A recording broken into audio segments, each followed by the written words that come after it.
Bonjour, bonsoir mesdames, messieurs. Rien ne sera plus comme avant. Rien ne sera plus comme avant. Euh, nous le disons et nous allons aborder cette question de rien ne sera plus avant sous un angle religieux, sous un angle spirituel. Il faut qu'on le dise. Rien ne sera plus comme avant. D'un point de vue spirituel, qu'est-ce que cela voudrait dire? Nous avons été longtemps prévenus. Moi, je suis de l'Église catholique romaine. Donc, j'ai étudié à l'Église catholique romaine. Je veux dire que être un pratiquant, j'ai reçu mes sacrements et je continuais à participer aux activités de l'Église. Et on recevait toujours des sons d'alarme, tant de l'intérieur que de l'extérieur. L'Église ne sauve pas. C'est la foi qui sauve. Et qui sont ceux qui le disaient? C'est plus les pentecôtistes qui le disaient. Même dans le renouveau charismatique à l'Église, on a tendance à le dire, mais on n'insiste pas assez sur cette déclaration. Ce n'est pas la foi qui sauve. Ce n'est pas l'Église qui sauve, c'est la foi qui sauve. Je m'excuse. Ce n'est pas l'Église qui sauve, c'est la foi qui sauve. L'heure est venue donc de mettre notre foi en pratique. Et la foi est d'abord individuelle. Elle est d'abord individuelle avant d'être collective. Et nous sommes en train de vivre les temps de la fin. Les temps de la fin des églises. Le temps de la fin des églises chrétiennes. C'est la fin des églises chrétiennes. Il ne faut rien attendre là. C'est la fin des églises chrétiennes. Et vous voyez, l'église mère a fermé la porte depuis la source. Ça n'a pas commencé par la périphérie vers le centre, mais c'est par le centre que cela a commencé. C'est par l'Italie, c'est par Rome, c'est par le Vatican que cela a commencé à mettre la clé sous le paillasson. Et la répercussion est inévitable. C'est que dans les périphéries, les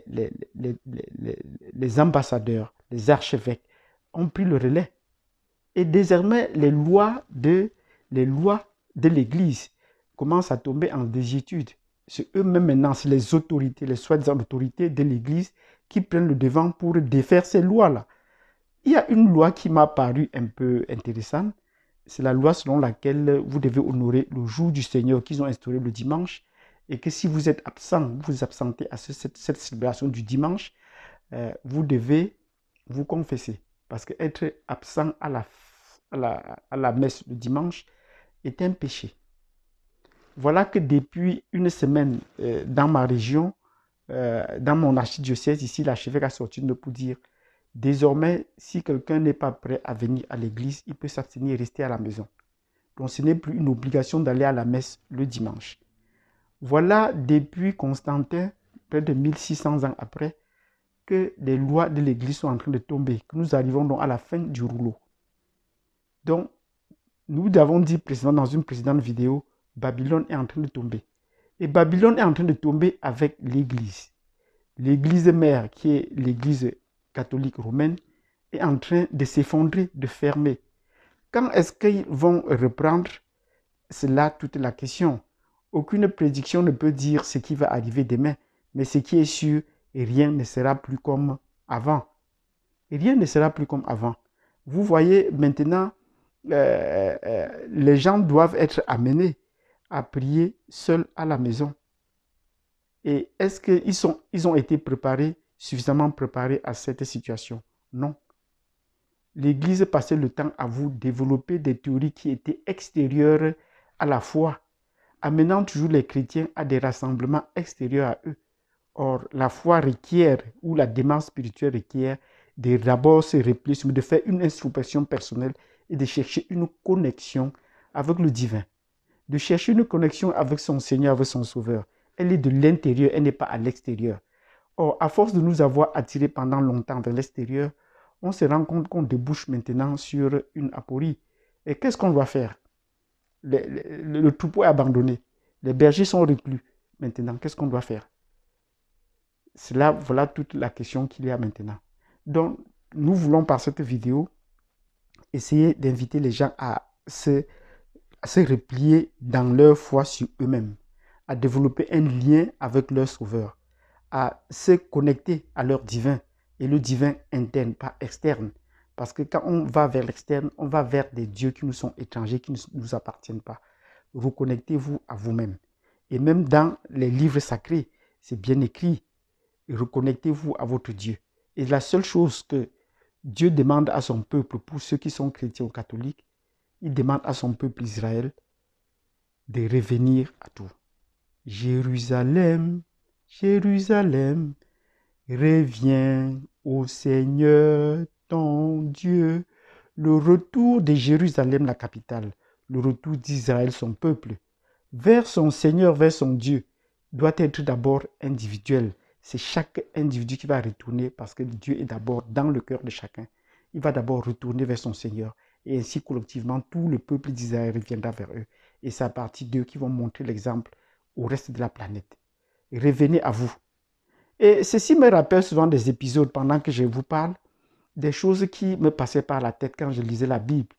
Comment Dieu a maudit son peuple et il leur a dit dans Deutéronome 29, et il leur a dit, personne ne leur sauvera, sauf eux-mêmes.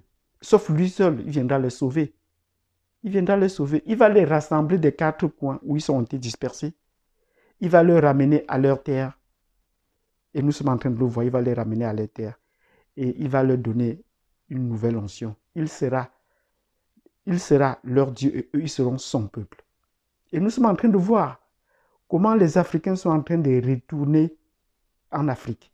Comment les Africains retournent à leur terre. Je me posais toujours la question, comment cela voudra se passer quand on a tant d'Africains qui ont quitté le continent. Moi-même, en quittant le continent, je n'ai pas l'intention d'y retourner. Mais que je manifeste depuis peu le désir de retourner au Cameroun ou ailleurs, en Afrique. Mais voilà que le désir des autres est encore plus fort. Même ceux qui ont pris une nationalité étrangère, ils cherchent à revenir en Afrique, à se reconnecter en Afrique.